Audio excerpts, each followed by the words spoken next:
Okay, so just to make this short video, just to explain what's going on in this worksheet. So the idea being, you take a vector, you break it into its component parts, and then later, part B being that you use those component parts to refine the magnitude of the direction, the magnitude and direction of the vector that you just broke apart. So that way you have the answers to everything that you're just about to find out, okay? So it kind of makes it a bit easier to solve. Okay, so I'll just run through this real quick. So we start with a vector that's given to us to be, say, 7.81 meters long, and we know it's around 40 degrees above the positive x-axis. And what we want to do is we want to split it into its x components and its y components. So it's a displacement, so we use s for it. So we're just going to apply those formulas that we learned about today. So sx, the displacement that's in the x direction, and sy, the displacement in the y direction. Just applying those formulas for the y component, the s times the sine of the angle theta.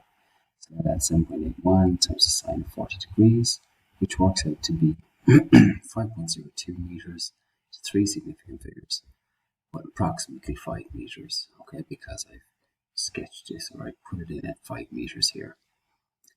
For the x component y, again, it's the size of s times the cosine of the angle theta, so 7.81 times the cosine of 40 degrees.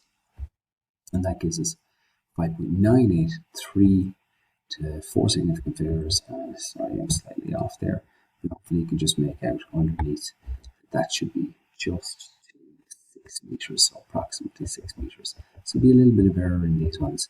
But that's only due to rounding, okay? So don't panic too much about that. The main thing from these ones is to get up to practice at doing this. So then the idea is to take the component vectors that we just found from the previous part of the questions, sx and sy, and to recombine them and to give us the magnitude of the vector s. Okay, so we know that the magnitude of s is going to be just applying the Pythagorean theorem. So the square root of sx squared plus the square root of sy to be squared, which is 6 squared, plus 5 squared, which works out to be 7.81. Okay. Then we apply the tan formula. So we know that the tan of the angle theta, because we need to assign a direction with a vector. It's no good just finding the magnitude. You have to assign a direction as well.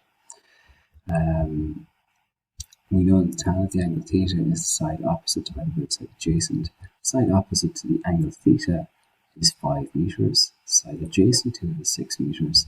So that means theta is equal to the tan inverse, when you take the tan inverse of both sides, tan inverse 5 over 6, and that works out to be 39.8 degrees, or approximately 40 degrees. So you can see that in the first part of the question we did actually round up.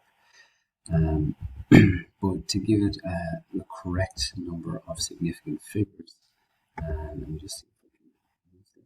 So the correct way to report our final answer should be then that the distance or the displacement s is 7.81 meters at 3.98 degrees above the positive x-axis.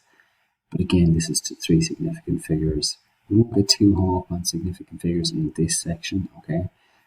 Technically speaking, if I was given this one and this one as my inputs and asked to find the displacement s, then really I should only be going to one significant figure, so then I'd be rounding to 8, okay? So we won't get too worried about significant figures on this section.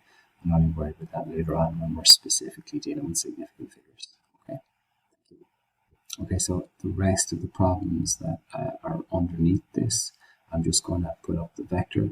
You're going to take it apart, and then you're going to put it back together. And you guys should be able to check your answers by just looking at the geometry of the boxes, okay? You should be able to figure out whether you're right or wrong. And then you should be able to calculate your angles then as well. And feel free to use your math tools, because I'm pretty sure you've got like a little protractor in there. So feel free to double check your angles with the protractor.